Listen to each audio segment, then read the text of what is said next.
berhenti menulis bisa jadi berhenti hidup, dan jika berhenti hidup ya bunuh diri mungkinnya kalau belum waktunya. Ya artinya itu murtad juga buat saya gitu.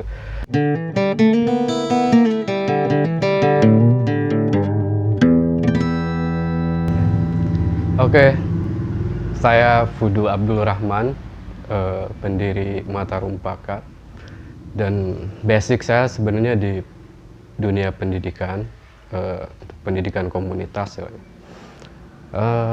Saya di sini mungkin langgam ingin di sini juga berbagi cerita mengenai dunia sastra menurut persepsi saya begitu.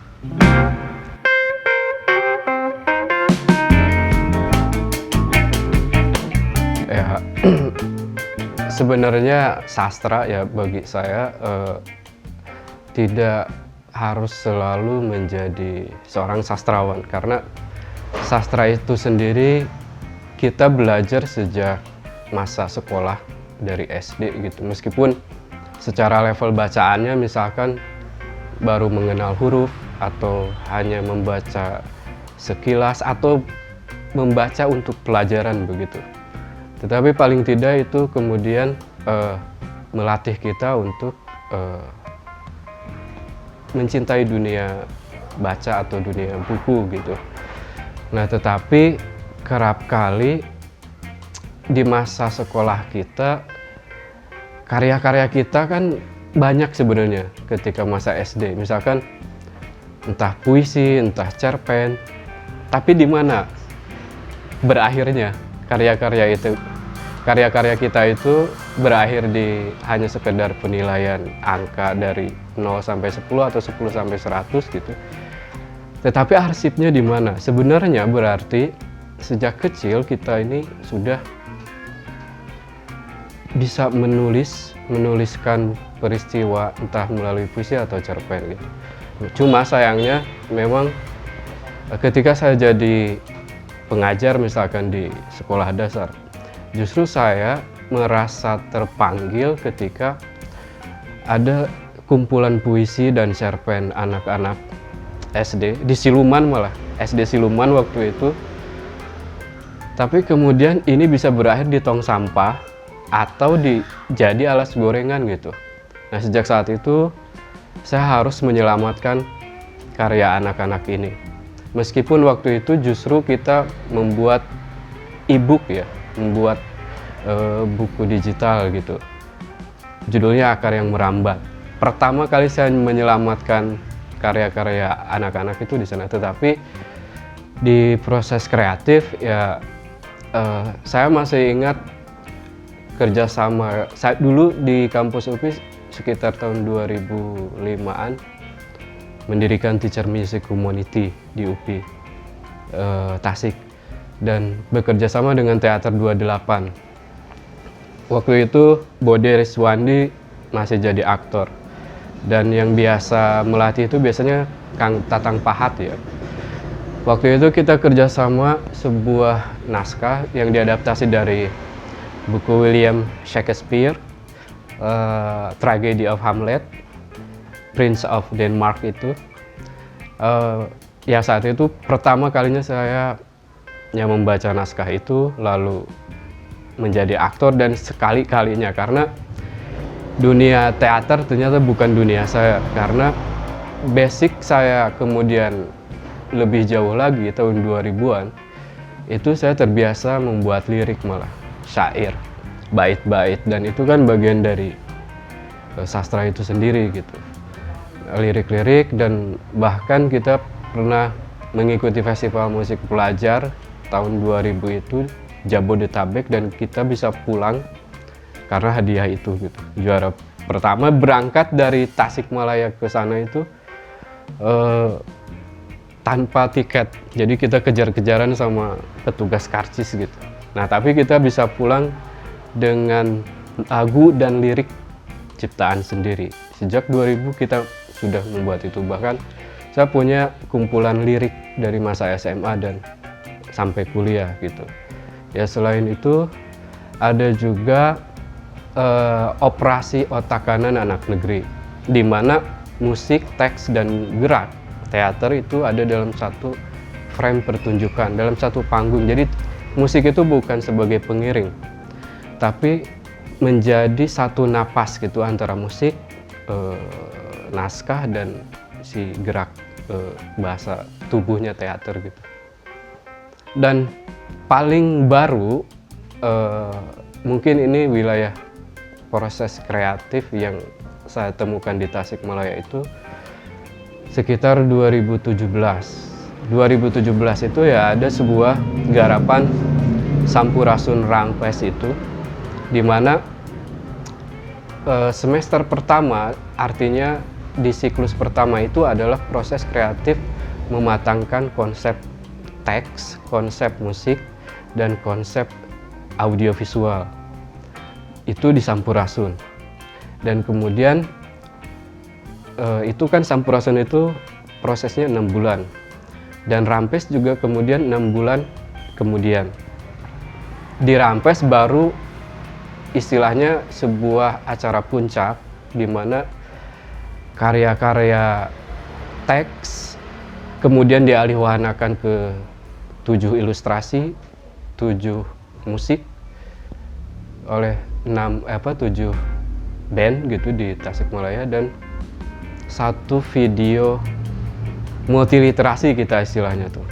Kenapa ya? Karena itulah hasil dari proses kreatif berbagai latar belakang dari berbagai komunitas. Dan di sana saya sendiri menerbitkan buku novel Kota 7 Stansa. Dari Kota 7 Stansa lah kemudian lahirlah 7 lirik, 7 lagu, 7 ilustrasi. Makanya di novel itu judulnya Kota 7 Stansa. 7 bait, 7 syair gitu. Kurang lebih seperti itu sih. Yang paling berkesan ya. Tapi saya tidak pernah membatasi diri saya dalam proses kreatif itu hanya sastra atau musik atau teater. Biasanya kodrat alam hidup saya tuh ya diarahkan untuk kolaborasi gitu. Tapi berbasis chemistry. Tanpa ikatan batin semuanya ambiar gitu. Gitu.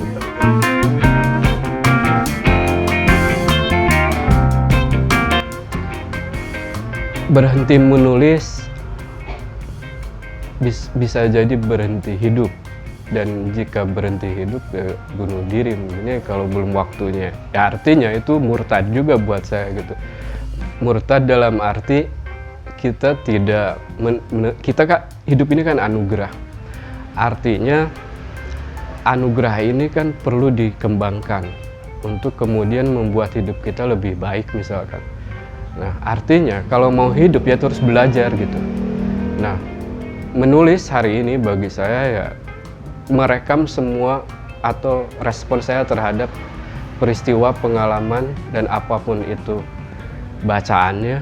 Karena Francis Bacon itu ia mengatakan bahwa membaca itu bukan untuk diperdebatkan, dipertentangkan gitu, tetapi untuk direnungkan dan dipertimbangkan. Nah, kita bisa membaca peristiwa, membaca teks, membaca opini, pendapat-pendapat para penulis lain ya untuk dipertimbangkan, direnungkan agar kita terus belajar gitu. Jadi berhenti menulis buat saya berarti berhenti belajar, berhenti hidup, dan berhenti segalanya. Nah, kalau begitu buat apa hidup gitu kan? Itu bro.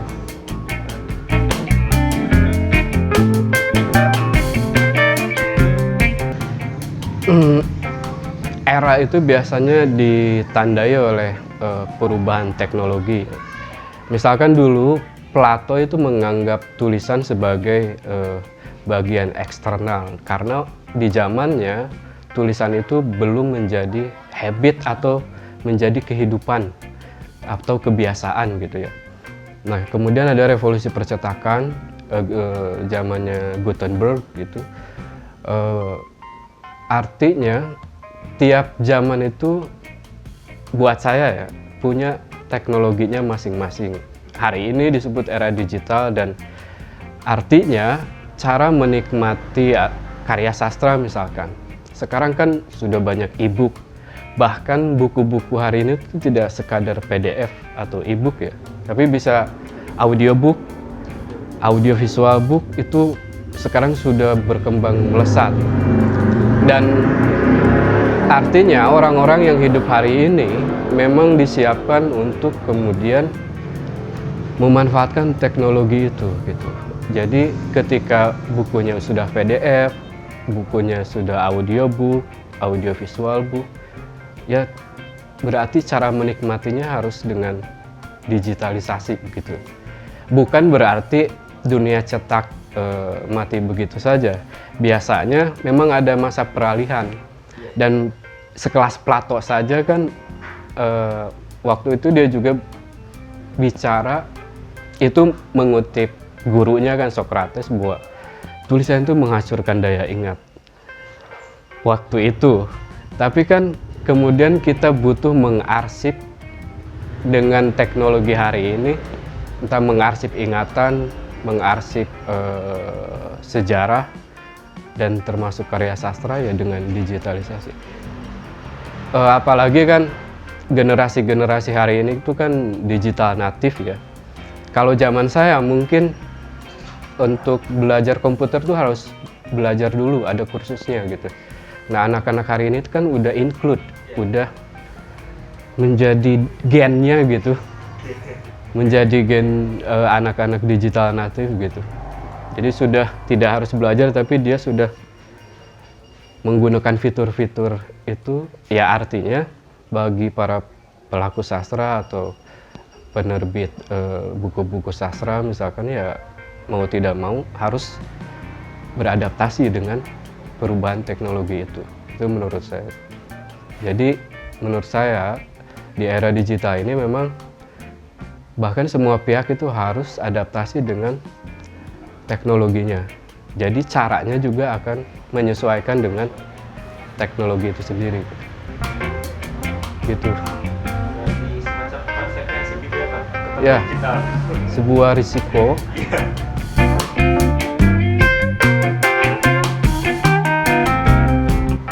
Kalau dikaitkan dengan kehidupan sastra di Tasikmalaya, setahu saya dulu tuh ada Sanggar Sastra Tasikmalaya kan.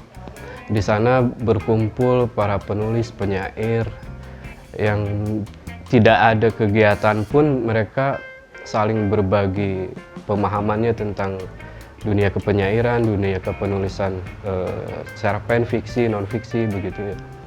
Itu berkerumun dalam arti bergesekan ide, itu menurut saya masih penting. Mungkin hari ini kembali ke dunia digital, barangkali yang memanfaatkan teknologi itu. Mungkin pertemuannya virtual, apalagi masa pandemi yang kita masih ada di fase PPKM ya, entah level 1, 2, 3, 4.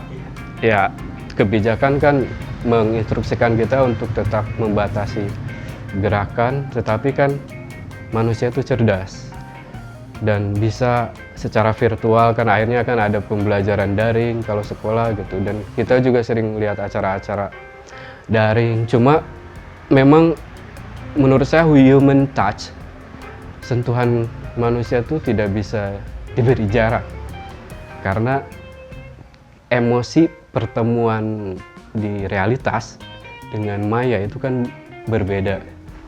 Ekspresi senyum atau benturan getar kita, saya dan kau misalkan, itu kan menyentuh psikologis gitu, menyentuh batin yang berbeda gitu.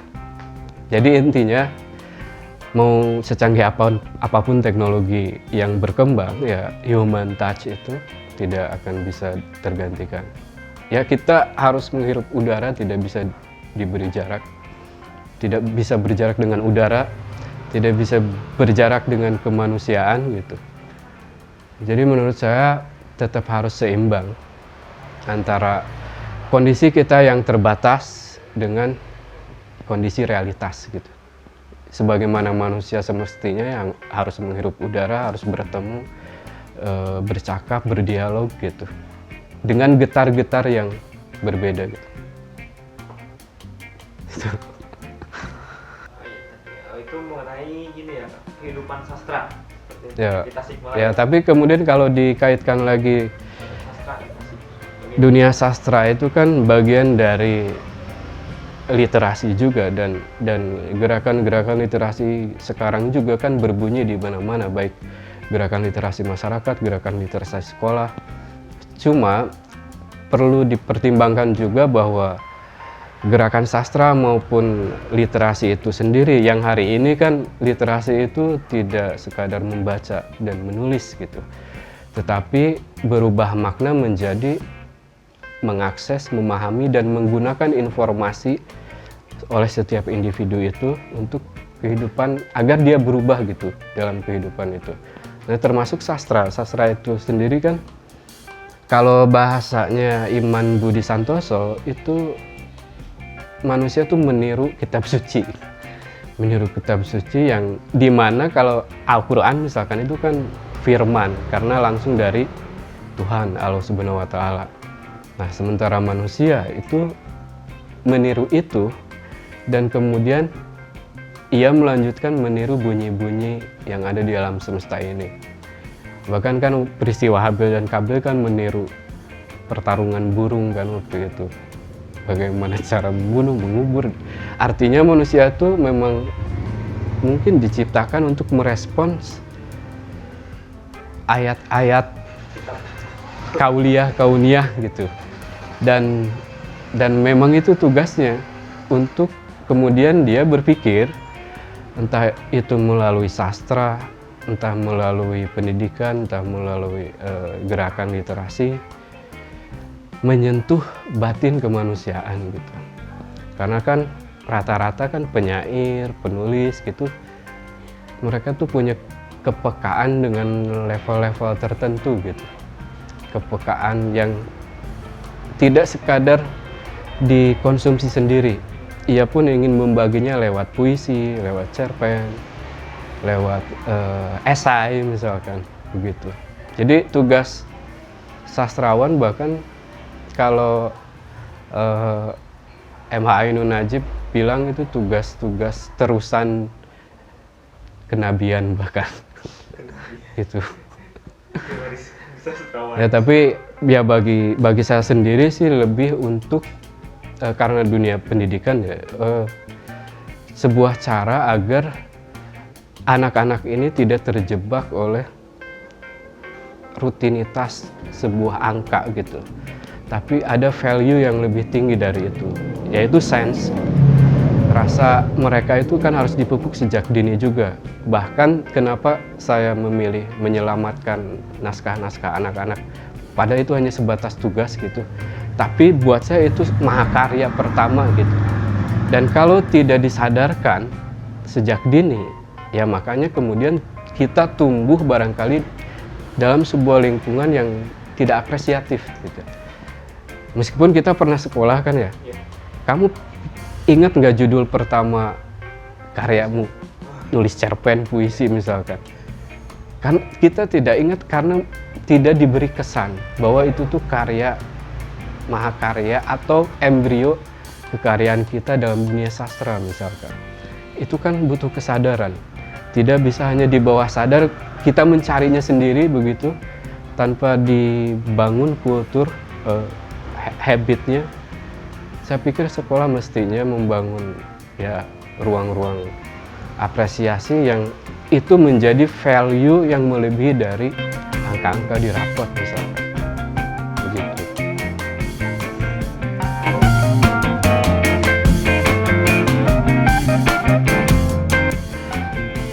Sejauh ini secara pribadi saya merasa belum pernah membuat masterpiece misalkan.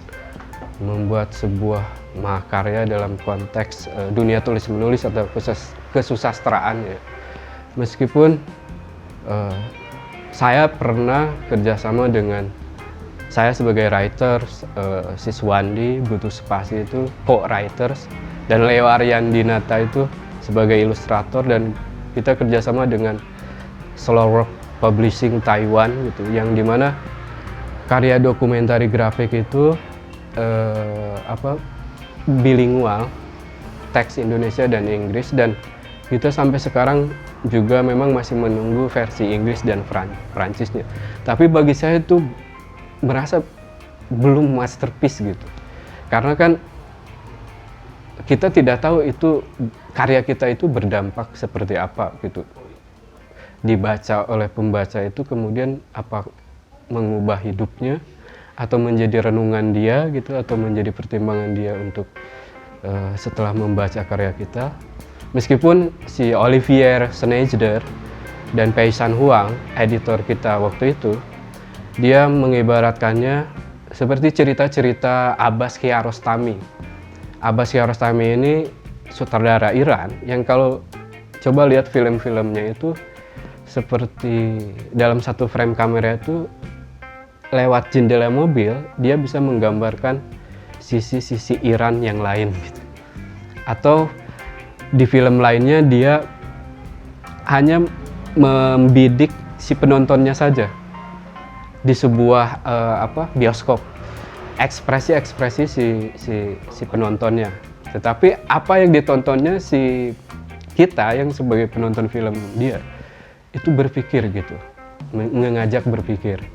Nah artinya memang tidak ya dalam karya kita itu tidak ada peristiwa-peristiwa tragis, tetapi kemudian cerita kita itu bisa berdampak memberi pengaruh di belahan dunia lain. Mungkin itu dibaca oleh anak-anak SD Taiwan, kampus di Taiwan, karena saat itu juga Profesor Hui Sanlin itu mengundang saya 2 kali untuk mengisi perkuliahannya, dan bahkan istilahnya pertemuan virtual pertama dalam konteks pendidikan saya dari Tasikmalaya terhubung dengan National Donghua University, itu kita membicarakan human development gitu.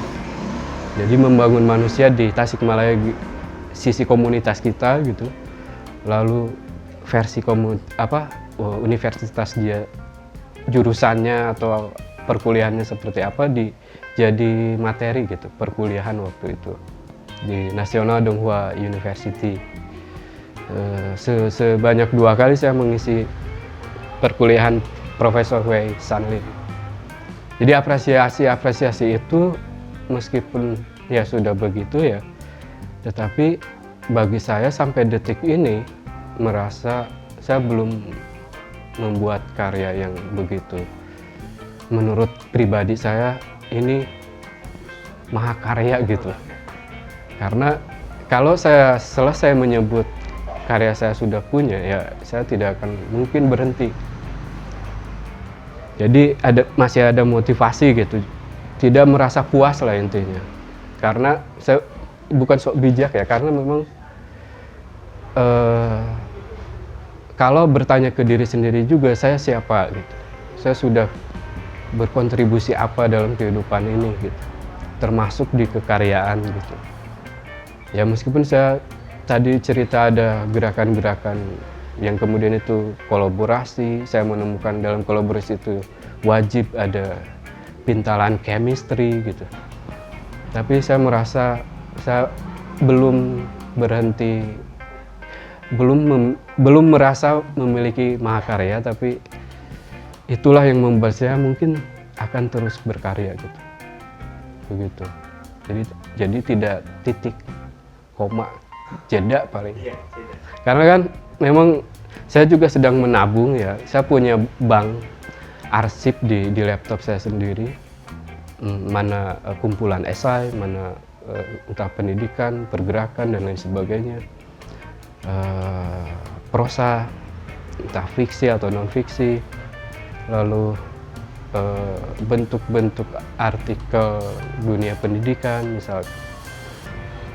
Ya, saya masih menabung, dan suatu hari ketika kontemplasi saya selesai, permenungan saya selesai, baru saya akan menerbitkan buku lagi gitu. Atau dalam bentuk media apapun.